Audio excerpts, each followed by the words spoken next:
Buenos días, amada iglesia. Les pido que se pongan en pie para la lectura de la palabra. El pasaje se encuentra en el libro de Hechos, capítulo 11, los versos del 11 al 18, del 1 al 18. Dice así: los apóstoles y los hermanos de toda Judea se enteraron de que también los gentiles habían recibido la palabra de Dios. Así que cuando Pedro subió a Jerusalén, los defensores de la circuncisión lo criticaron diciendo: entraste en casa de hombres incircuncisos y comiste con ellos. Entonces Pedro comenzó a explicarles paso a paso lo que había sucedido. Yo estaba orando en la ciudad de Jope y tuve un éxtasis, una visión. Vi que del cielo descendía algo parecido a una gran sábana que, suspendida por las cuatro puntas, bajaba hasta donde yo estaba.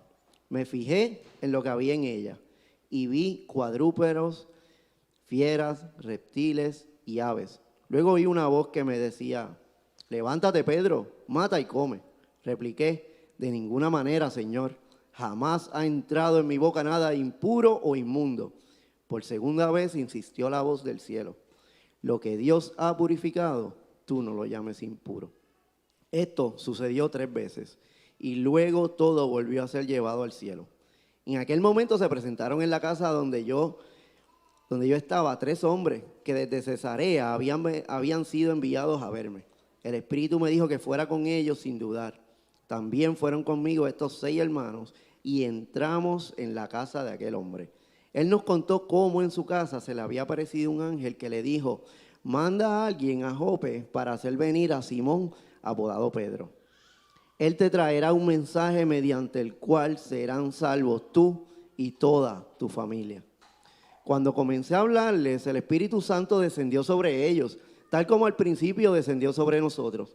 Entonces recordé lo que había dicho el Señor: Juan bautizó con agua, pero ustedes serán bautizados con el Espíritu Santo. Por tanto, si Dios les ha dado a ellos el mismo don que a nosotros, al creer en el Señor Jesucristo, ¿quién soy yo para pretender estorbar a Dios? Al oír esto, se apaciguaron y alabaron a Dios diciendo: así que también los gentiles se les ha concedido Dios el arrepentimiento para vida. Esta es la palabra del Señor. Buenos días, ¿se escucha por ahí? Buenos días a todos y a todas mis hermanos y hermanas de la travesía. Mi nombre es Yamil Alejandro y por la gracia del Señor, solamente por su gracia, tengo el privilegio de fungir como pastor en esta hermosa congregación. Hoy es un día en el que retomamos nuestra serie del libro de los Hechos. Si usted lleva aquí unos meses con nosotros, se habrá dado cuenta que durante unos meses tomamos como iglesia la tarea de mirar esos primeros capítulos del libro de Hechos, esos primeros 10 capítulos en donde se narra la historia de los primeros años de la iglesia en Jerusalén. Y si usted es nuevo, ¿verdad?, con esto de entender lo que es la Biblia, el libro de los Hechos se encuentra en lo que nosotros llamamos el Nuevo Testamento. Luego de que Jesús nace en el mundo, comenzamos a contar la historia como un cumplimiento. Comienza el Nuevo Testamento en ese momento y todo lo que se escribe luego del nacimiento, la vida, muerte y resurrección de Jesucristo cae dentro del Nuevo Testamento. El libro de los Hechos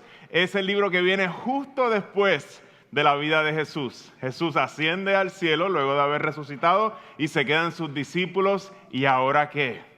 De eso se trata el libro de los Hechos. En la primera parte del libro de los Hechos, nosotros vimos cómo el Espíritu Santo de Dios, en el capítulo 2, en el día de Pentecostés, se derrama sobre los cristianos. Estos comienzan a anunciar el mensaje del Evangelio. Todo este montón de personas miedosas que abandonaron a Jesús, de momento tienen un poder dentro de ellos para anunciar las buenas nuevas de Jesús. Miles y miles de personas se añaden a la iglesia en Jerusalén. ¿Qué vemos en esta sección de ese libro? Ocurren milagros. Los cristianos viven en unidad. Dice de que de casa en casa partían el pan. Vemos algunos conflictos entre ellos. Hay gente que muere por blasfemar contra el Espíritu Santo y finalmente comienza un periodo de persecución intensa por parte de las autoridades en Jerusalén. De eso se tratan los primeros capítulos del libro de Hechos. Y en todo esto, nosotros vemos un tema que no cambia a través del libro de los Hechos. Y es que no hay nada, mis hermanos, de la travesía. Y escuche bien, no hay nada que detenga el avance del Evangelio. Nada detiene el poder de Dios que se ha derramado para salvación en este mundo. Crece la iglesia de manera impresionante, pero hay un crecimiento que los cristianos de Israel no esperaban y les toma por sorpresa. Y de ese vamos a empezar nosotros a leer desde esta parte del libro en adelante. En la segunda parte del libro de los Hechos vamos a ver cómo el deseo del corazón de Dios es mucho mayor que lo que los cristianos israelitas esperaban. Hay gente en su corazón que Dios está esperando que lleguen y los está llamando y ellos jamás se lo imaginaron. Un montón de gente que Dios quería unir a la familia de la fe. Estamos entrando en los capítulos donde la iglesia empieza a tener sabores que los apóstoles jamás echaron en esa olla. Los líderes de la iglesia de Jerusalén jamás se imaginaron nada de esto. De aquí en adelante el estilo de música de la iglesia va a cambiar. Qué difícil es cuando a un bautista le cambian los himnos, o cuando a un pentecostal le cambian los coritos, o a un presbiteriano sus himnos, ¿verdad? Esto es lo que van a sentir los cristianos en Jerusalén. De momento la cosa se les va a salir de control y exactamente eso es lo que está pasando, porque ellos no están en control. Se les sale de control la cultura de la iglesia, comienza Dios a traer gente que ellos no se esperaban y de aquí en adelante la iglesia va a cambiar de manera drástica. Ya no vamos a estar, ¿verdad? Ese no va a ser la cultura de la iglesia de aquí en adelante. Dios tiene algo más hermoso en mente para su iglesia, más hermoso de lo que jamás nosotros pudiéramos haber imaginado, más hermoso de lo que Pedro hubiera imaginado y los demás apóstoles. Qué difícil es escuchar para algunos de nosotros que exista el merengue cristiano, o exista la bachata o el reggaetón o el trap cristiano. Qué doloroso es para algunos de nosotros, pero aún Dios nos sorprende porque no hay un sabor que caracterice a la iglesia. Dios está llamando gente de toda cultura, de todo pueblo, de toda nación, y no se van a ver iguales y los llama a amarse en un mismo espacio. Y de eso se trata la iglesia. Ese es el sentimiento de los cristianos de Israel en el primer siglo. La iglesia en Jerusalén que se amaba y se cuidaba profundamente, de momento van a entrar personas que ellos no se esperaban. Y van a tener Dios que hacer una obra en ellos. No solamente Dios va a agrandar, va a expandir el evangelio, sino que Dios también va a llamar a esos cristianos a madurar para que puedan manejar los cambios grandes que van a experimentar. Espérate, que la cosa aquí se está saliendo de control y eso es exactamente lo que vamos a ver en la segunda parte del libro de los Hechos. Las cosas empiezan a salir de control para la iglesia en Jerusalén. Porque el deseo de Dios, iglesia, la travesía, es remover todos los obstáculos para que toda lengua, toda cultura y toda nación llegue al conocimiento de Jesús el Salvador. Y ese es el deseo del corazón de Dios revelado en pasajes como estos. Hermanos, estamos frente al momento en que Dios comienza a sazonar la iglesia con especias que no existían en Israel. Empieza a colarse por ahí el sofrito, el adobo y el pico de gallo. Y esto fue aterrador para muchos judíos del primer siglo, pero con el tiempo descubrimos que es el deseo de Dios para su iglesia y es más hermoso y glorioso que cualquiera de nuestras mejores ideas para la iglesia. Ahora yo me pregunto, ¿qué tiene que ver este pasaje con la gente de Puerto Rico en Iglesia La Travesía en el año 2023, para ser más específico, 5 de febrero? ¿Qué tiene que ver este pasaje contigo y conmigo? Nos enseña la palabra que cada pasaje Dios lo usa para hablar a su pueblo y este pasaje es tan relevante en aquel tiempo como lo es para nosotros hoy. ¿Por qué? Porque el corazón de Dios no ha cambiado. Y hoy Dios sigue haciendo lo mismo. El Señor está en el negocio de derrumbar todos aquellos obstáculos que nos dividen y unir a una iglesia de gente diferente. Sigue haciendo lo mismo hoy en medio nuestro. Quisiera dividir este sermón de esta mañana en 3 escenarios.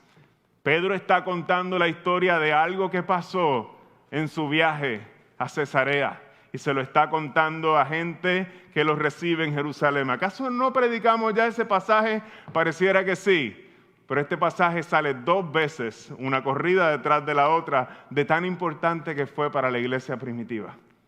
Gerson lo predicó y se repite otra vez.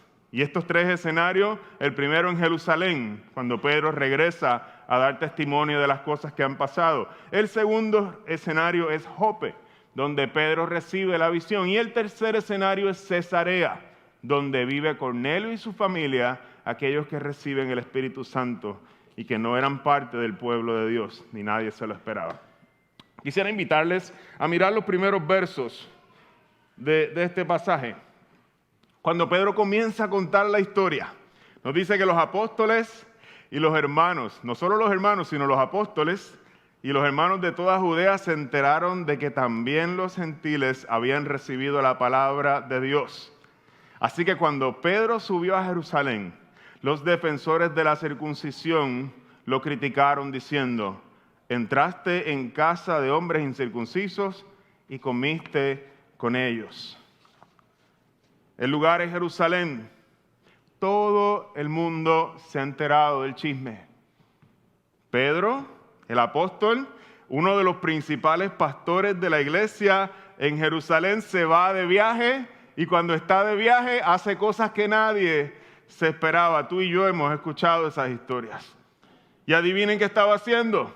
Estuvo en lugares prohibidos para los judíos y estuvo comiendo con gente que no le era permitido comer mientras nadie lo veía. Por eso es que la gente está aterrada.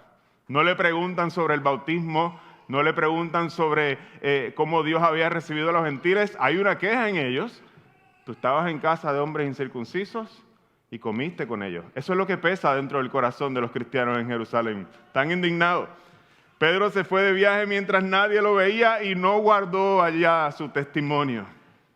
Pedro, el líder tal vez más grande de la iglesia, aquel que predica y se convirtieron 3,000, es el que caminó con Jesús sobre el agua y nos ha enseñado el evangelio. Sí, ese mismo se va de viaje y cuando nadie lo ve, se cae pata abajo. Se sienta a comer con gente de manera ilícita, gente que no era judía, y quién sabe lo que había en esa mesa. Y los cristianos de Jerusalén están indignados con lo que está pasando. El asunto de los alimentos, hermanos de la travesía, es un asunto serio para un judío. No es nada liviano.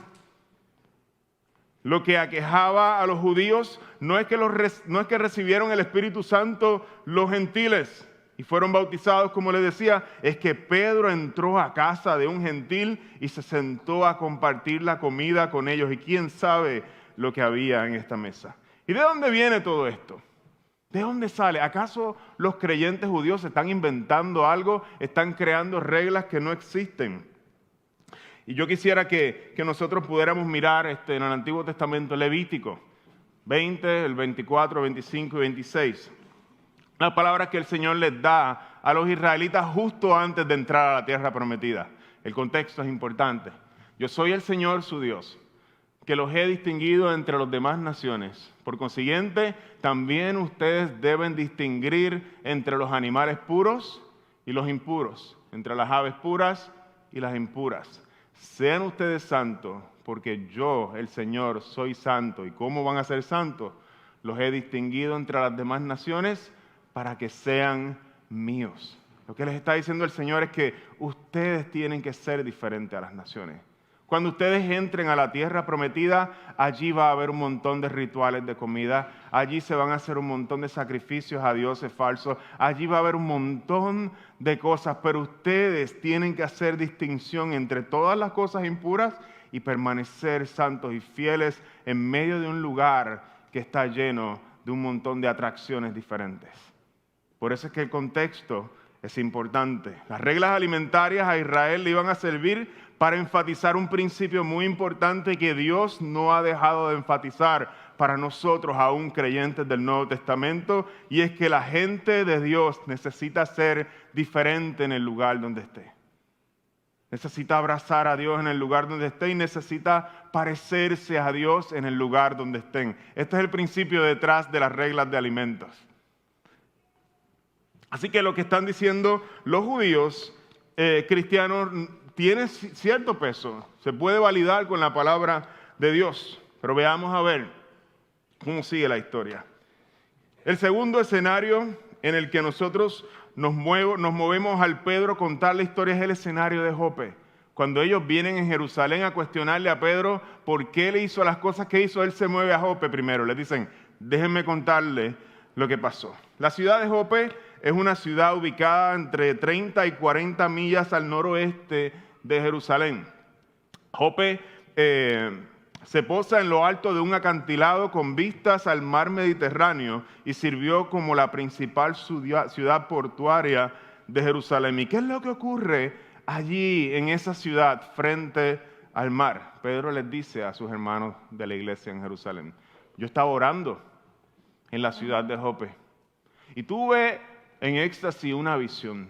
Vi que del cielo descendía algo parecido a una gran sábana que, suspendida por las 4 puntas, bajaba hasta donde yo estaba. Me fijé en lo que había en ella y vi cuadrúpedos allí, fieras, reptiles y aves. Luego oí una voz que me decía, levántate, Pedro, mata y come. Repliqué, de ninguna manera, Señor. Jamás ha entrado en mi boca nada impuro. Yo te he obedecido siempre. No me mandes a hacer esto, Señor. Se resistió Pedro. Por segunda vez insistió la voz del cielo. Lo que Dios ha purificado, tú no lo llames impuro. Y esto sucedió 3 veces. Importante detalle. Y luego todo volvió a ser llevado al cielo. Este pasaje es casi una repetición del pasaje anterior, como mencionaba al principio. Pero en este caso es Pedro contando la historia a sus hermanos de la iglesia en Jerusalén.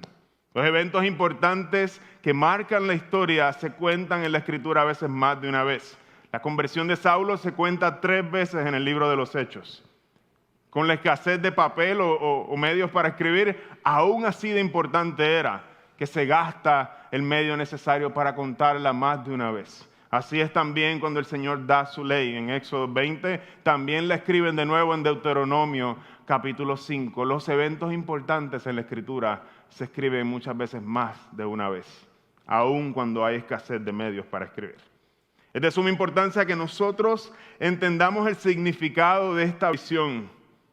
¿Está el Señor comunicando a Pedro que ahora puede comer alimentos que antes eran impuros? ¿O es que el Señor está usando una visión de alimentos para comunicarle a Pedro que los gentiles ya no serán considerados impuros? Hay gente que ha entendido la primera, hay gente que ha entendido la segunda. ¿Acaso se excluyen una a la otra? La respuesta es no. Las dos son ciertas. La respuesta se trata de ambas. El deseo de Dios es alcanzar y declarar puros a todos los gentiles. Ese es el corazón de Él. Pero en ese deseo vamos a ver que Él disuelve, ¿cómo se dice? En inglés se dice levanta algunos reglamentos que ya Él no va a exigir de su pueblo para que no existan obstáculos, para que los cristianos judíos se puedan sentar a la mesa con los gentiles. Imagínate compartir el evangelio con alguien y jamás poderte sentar a la mesa con esa persona. Por eso el Señor disuelve estas reglas, para que pueda existir ese puente, para que pueda existir una comunidad entre los judíos cristianos y los judíos gentiles, y cuando vayan a comer no tengan que sentarse unos en una mesa y otros en otra, y tengan alimentos diferentes. Se trata de las dos cosas. Dios está llamando puros a aquellos que antes eran considerados impuros, y Dios también está llamando puros a los alimentos para que pueda existir una comunión en la mesa entre ambos pueblos. En el momento en que se declaran los puros los alimentos por primera vez en la historia, y es la acusación que le dan a Pedro, puede sentarse a comer en una mesa con su nueva familia en la fe. los gentiles. Dios remueve el obstáculo, primero declarando puros todos los alimentos para que Pedro pueda en efecto entrar en casa de Cornelio, en donde va a entrar y cenar con ellos y no haya un obstáculo para el evangelio. Yo quisiera que miráramos algún par de detalles que son curiosos en esta historia en el escenario de Jope. El primero es que hay un par de detalles interesantes aquí, que un judío que conoce su Biblia pudiera bien reconocer algunos paralelismos de esta historia. Hay algunas cosas que no son nuevas. Por ejemplo, Jope es el lugar en donde se encuentra Pedro al momento de la visión, pero es el mismo lugar donde se encuentra el profeta Jonás y se dirige y toma un barco para salir huyendo del llamado de Dios. Es exactamente el mismo lugar. Desde Jope, Jonás toma de esta ciudad portuaria, toma un barco en dirección a Tarsis. La historia de Jonás trata un tema similar a la historia de Pedro y los gentiles. Jonás es el profeta que huye de Dios cuando Dios lo llama a ir a predicarle ¿a quién? A los gentiles, la gente de Nínive. Si ustedes recuerdan la historia, Dios llama a Jonás, al igual que a Pedro, y lo llama a predicarle a una gente que no era parte del pueblo de Dios. Y Jonás en ese momento se dirige a la región de Jope. Y allí, en Jope, donde está Jonás, se resiste al llamado del Señor y decide tomar un barco en la dirección opuesta a donde Dios lo estaba llamando. Y gracias a Dios, eso no te ha pasado a ti y a mí en nuestras vidas. Siempre respondemos de manera afirmativa al Señor cuando nos llama a hacer algo y a seguir su voluntad. Y es allí mismo, en Jope, donde Pedro presenta una resistencia profunda al Señor cuando el Señor le dice: Pedro, mata y come. Pedro, mata y come. De ninguna manera, Señor. Jamás ha entrado en mi boca nada impuro o inmundo. Yo no voy para allá, Señor. Yo no voy a hacer eso. Por segunda vez insistió la voz del cielo: lo que Dios ha purificado, tú no lo llames impuro, Pedro. Yo soy el que declaro las cosas puras. Esto sucedió 3 veces y luego todo volvió a ser llevado al cielo.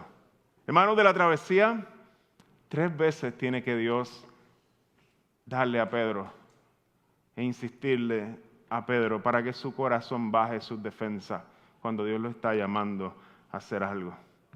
No llames inmundo lo que yo he limpiado. 3 veces para que Pedro se rinda y esté listo para hacer la voluntad de Dios. Muy similar a esta historia es la historia de Jonás. Son necesarios 3 días en el vientre de un pez y una tormenta para finalmente rendir su voluntad y cumplir lo que Dios le llamó a hacer. ¿Qué nos muestra el relato hasta el momento? ¿Qué cosas nos muestra el relato acerca de nuestro corazón a la hora de Dios llamarnos?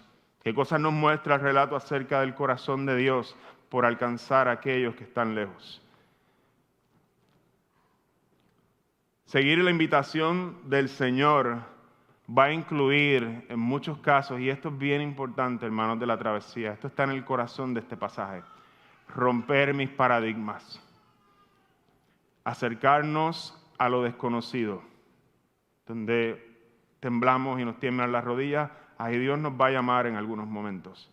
Caminar por un lugar en el que la caja de herramientas que tengo ya no me sirve. Y Dios sabe cómo encontrarnos cuando huimos de su llamado.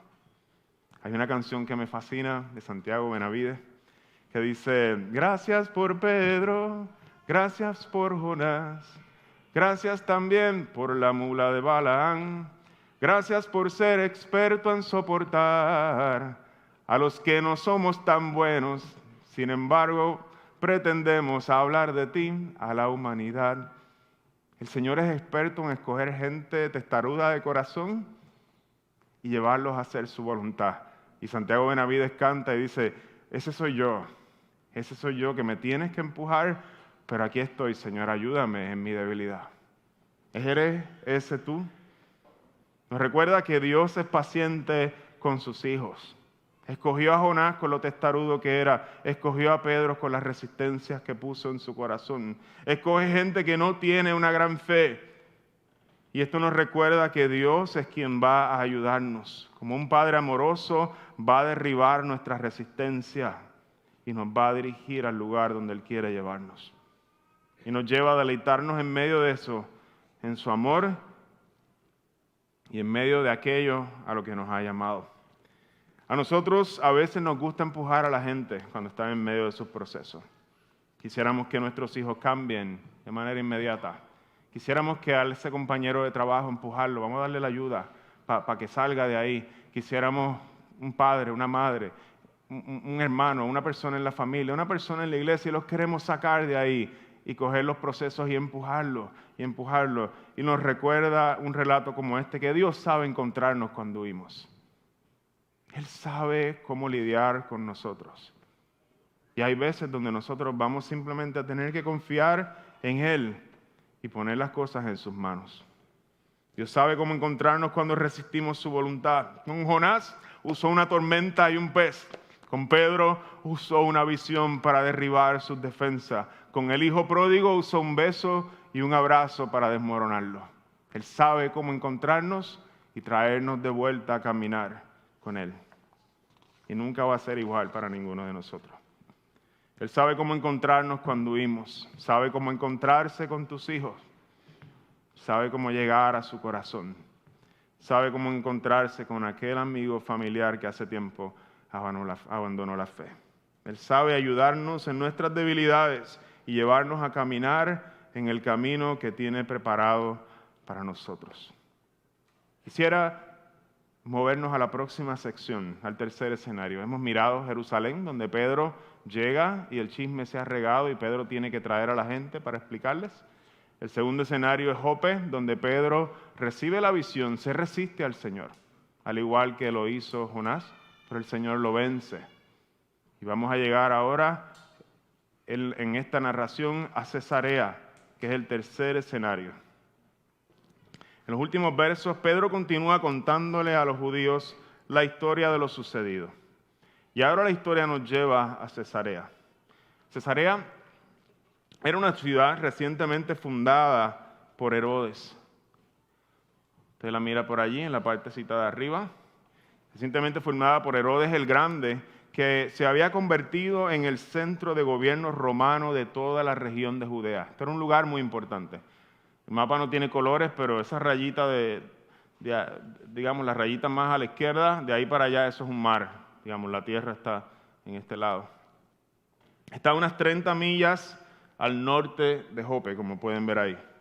Nos cuenta el relato que allí vivía un hombre llamado Cornelio, que era un centurión romano.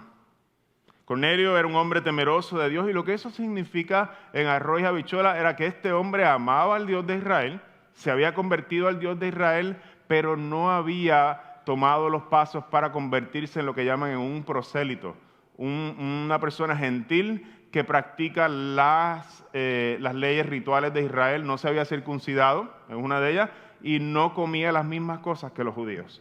Así que se le refiere a él como alguien temeroso de Dios, alguien que amaba a Dios, y esta era una categoría que se utilizaba en ese tiempo. Cornelio era un hombre que amaba a Dios, pero no era un judío, y es a casa de este centurión que Dios envía a Pedro, en el tercer escenario. La familia de Cornelio y sus amigos estaban listos, esperando con ansias a Pedro. Entra Pedro por la puerta, Cornelio lo recibe de manera, se lanza sobre él con amor y con impresión de que Pedro esté allí en medio de ellos.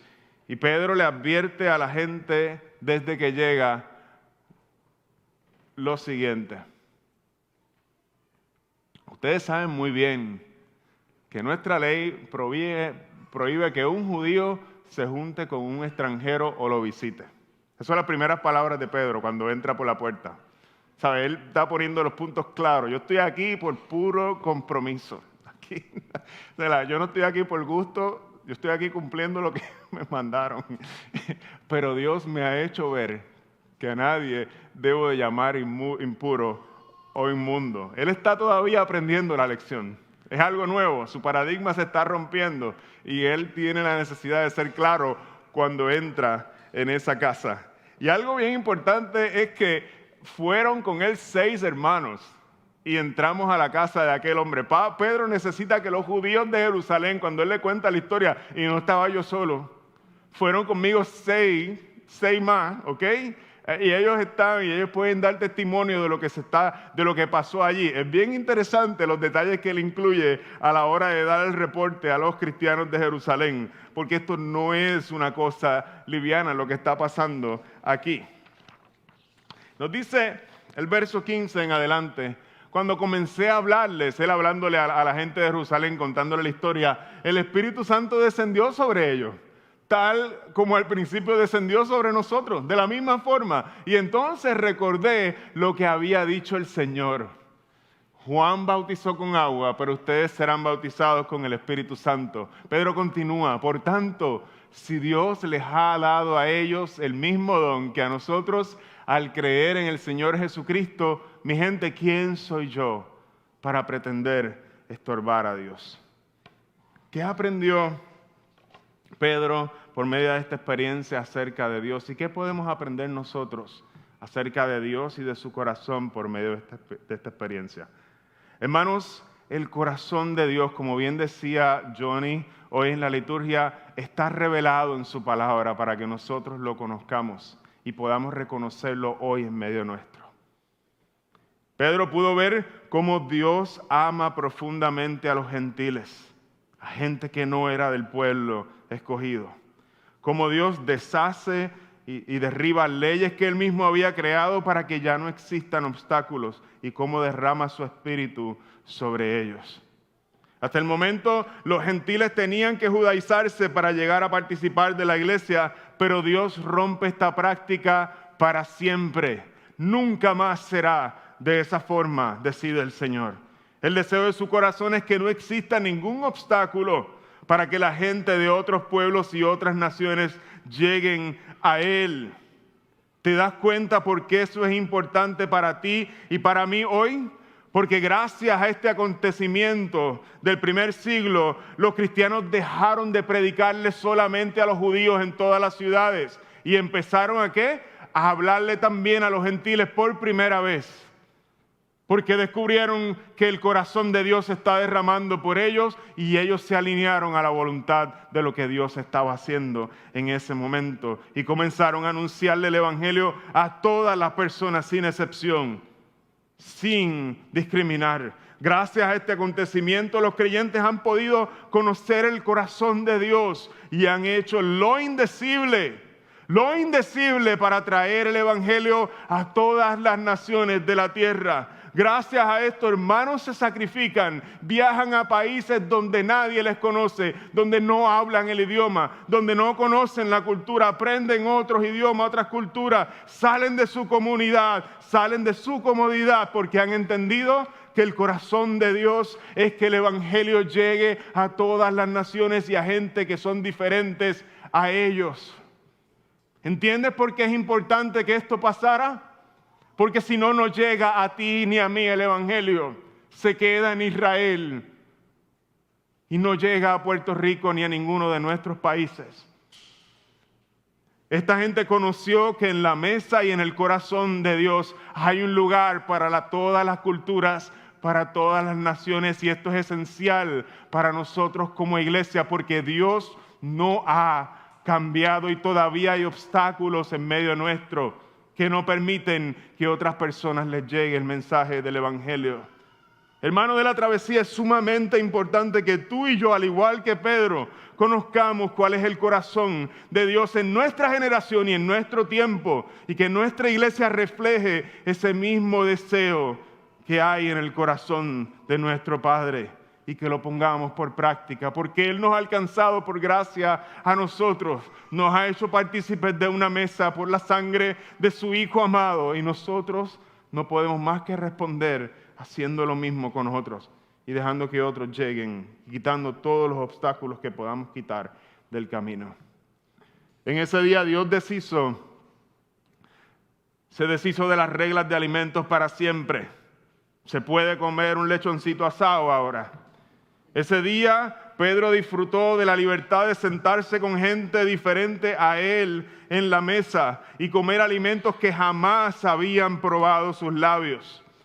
Disfrutar de conversaciones y costumbres que hasta ahora habían sido lejanas para él. Ese día Dios le enseñó a Pedro que había una familia mucho más grande y más hermosa de la que él iba a ser parte. La familia de los gentiles. Pedro es nuestro hermano y nosotros somos sus hermanos también y su familia. Hermanos, una de las imágenes más poderosas que aparece en la Biblia del reino de Dios es un gran banquete. Un gran banquete en el que Dios invita a todos sus hijos a sentarse con Él, de toda tribu, de toda lengua, de toda nación. De hecho, cuando miramos la Santa Cena, estamos mirando también hacia el futuro, cuando el Señor tenga una gran cena con todos sus hijos que a través de la historia se entregaron a Él y fueron salvos por Él. De toda lengua, tribu y nación. ¿Qué implicaciones tiene esto para nosotros como iglesia? ¿Qué implicaciones tiene un pasaje como este para nosotros como iglesia? Cosas bien sencillas. En la travesía, desde un principio que se fundó, nosotros creemos que tu mesa, la de tu comedor en tu casa, es un espacio esencial para el ministerio cristiano. ¿What? A mí nunca me habían enseñado eso. ¿No te das cuenta cómo está llena la Biblia de estas imágenes? Cómo los cristianos iban de casa en casa y sus mesas eran el lugar de ministerio cristiano. Dios quiere invitar gente diferente a su mesa, a la mesa de su reino, pero tu mesa es la mesa que ellos pueden ver, por medio de la cual Dios los está invitando. Nosotros también tenemos el llamado de compartir nuestra mesa con personas que son diferentes a nosotros, gente que Dios quiere traer a la familia. Y hay obstáculos que se ponen ahí. Mi esposa y yo hablábamos de eso en esta mañana. Ella me estaba retando y a veces el cansancio se mete ahí. A veces el reguero. Ay, es que mi casa está regada. Mi casa parece un circo y a veces parece un zoológico. Y uno dice, y la gente va a ver ese reguero. Y mira, el baño tiene unas paredes pintadas y qué sé yo qué. Y uno se encuentra, ¿verdad?, toda clase de obstáculos. Pedro tenía muchas razones por las cuales no ir a la casa de Cornelio. Pero el Señor nos invita a que nuestras mesas sean expresiones de su reino. Él deshizo todas estas leyes precisamente para unir gente en una misma mesa.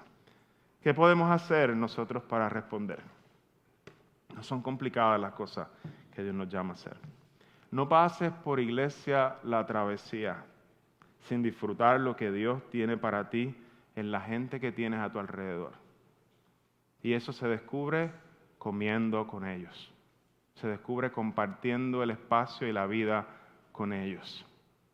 Ahí hay una expresión hermosa del reino de Dios. Dios quiere derribar obstáculos para unir a su iglesia. ¿Cuáles son los obstáculos tuyos? ¿Cuáles son los míos? El cansancio, el reguero, la falta de tiempo. ¿Cómo Dios va a derribar esos obstáculos? Los prejuicios con otra gente, que se nos hace difícil, no tenemos las mismas gustos. Hay gente que está sedienta de comunidad en medio nuestro y no imaginas cuánto anhelan estar en tu mesa. No te imaginas cuán bueno va a ser que tú los invites a tu casa y empieces a tener relación con gente que están anhelando comunidad.